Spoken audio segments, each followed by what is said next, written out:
शिव सौंदर्य प्रणाम नमस्कार। आप सभी का स्वागत मेरे यूट्यूब चैनल श्री जी पहाड़ी पर। आज का जो ब्लॉग बनने जा रहा है उसका विषय है कर्तव्य और अधिकार। उम्मीद करता हूं आपको ब्लॉग पसंद आएगा, तो चैनल को लाइक शेयर कमेंट्स और सब्सक्राइब ज़रूर करें, जिससे हमें प्रोत्साहन मिलता रहे और इसी तरह के अच्छे से अच्छे ब्लॉग आपके सामने प्रस्तुत करते रहें। तो सुनते हैं इसी विषय पर। 4 बार धन्यवाद। मनुष्य होने से हम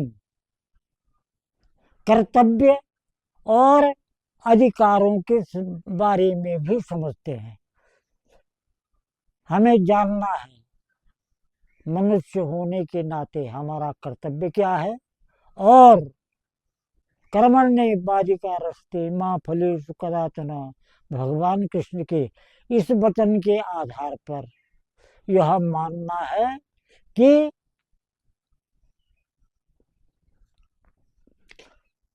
कर्तव्य करते हुए, कर्म करते हुए फल अवश्य मिलेगा, ये निश्चित है। एक सेठ जी थे, अपने धन दौलत पर अहम था। उनका था बगीचा बहुत बड़ा। वहां जो माली रखा हुआ था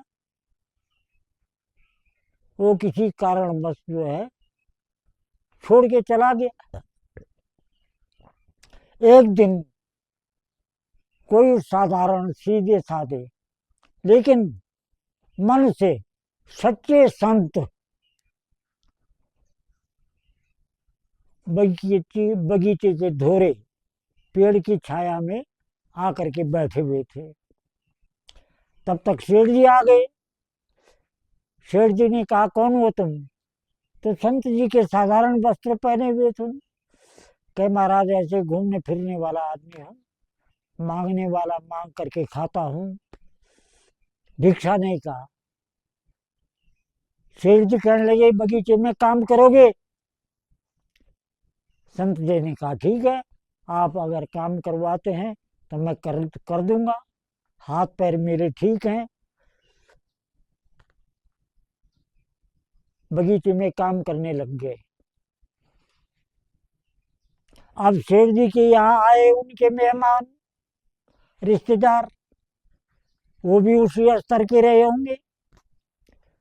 सेठ जी ने हुक्म किया, बगीचे में माली के लिए कहो। सेठ जी ने अपने अहम में उनकी संतता को नहीं पहचाना। आम लाओ, पके हुए आम, मीठे मीठे आम। पके हुए तो सब होते हैं, लेकिन कोई खट्टा होता है, कोई मीठा होता है, कोई स्वादिष्ट होता है। संत जी ने, माने जो माली बने हुए थे, उन्होंने आम तोड़े और टोकरी भर के सेठ जी के घर ले गए। अब खाने लगे तो आम निकले खट्टे। सेठ जी ने डांट मारी, डांटने लग गए, आपको इतना ज्ञान नहीं है, मेरे मेहमान आ रखे हैं, आप खट्टे आम ले आए यहाँ। आप क्यों कहना था उसने, तू कहा होगा या तुम ज्यादा से ज्यादा तुम कह दिया होगा। संत जी का कहना क्या था, मालिक साहब, शेठ जी, मुझे आमने आपने बगीचे की सुरक्षा का, बगीचे की देखभाल का दायित्व सौंपा हुआ है।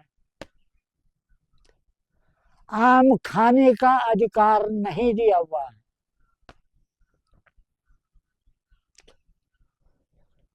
मैं नहीं जानता हूँ किस पेड़ का आम मीठा है और किस पेड़ का खट्टा है। मैं केवल इन पेड़ों की हिफाजत, इनकी सिंचाई, निराई गुड़ाई और इनकी सुरक्षा का दायित्व ही संभाले हुए हूँ। मुझे खाने का अधिकार नहीं दे रखा है आपने। मैंने इनको, इनका स्वाद लिया ही नहीं है। क्या परिणाम हुआ होगा? सेठ जी का अपने बगीचे पर जो अहम था वो चकनाचूर हो गया। कैसा आदमी है, इसने एक भी आम का स्वाद नहीं लिया। इसका मतलब ये जो है सच्चा आदमी, ईमानदार आदमी और कर्तव्यनिष्ठ आदमी है।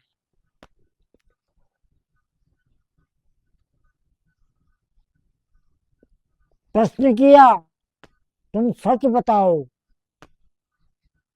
तुम हो कौन? हमने कहा कुछ नहीं, मैं एक साधु हूं, भिक्षा करके भी खाना था, आपके बगीचे की सेवा कर रहा हूं, खाना मिल रहा है, केवल एक ही काम है, बाकी मुझे ना रुपया चाहिए और न पैसा चाहिए, न मुझे दौलत की जरूरत है, न जगह की जरूरत है, न जमीन की जरूरत है, न मकान की जरूरत है। क्या परिणाम हुआ होगा?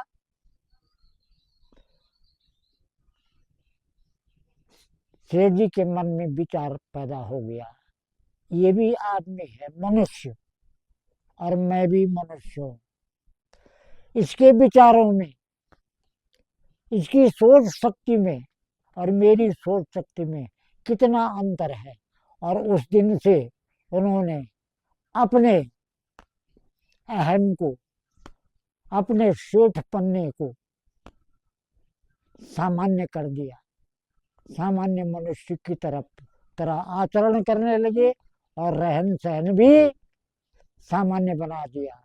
तो संगति का, सद्विचारों का ये परिणाम होता है, यह सत्य भी है और निश्चित भी है। धन्यवाद।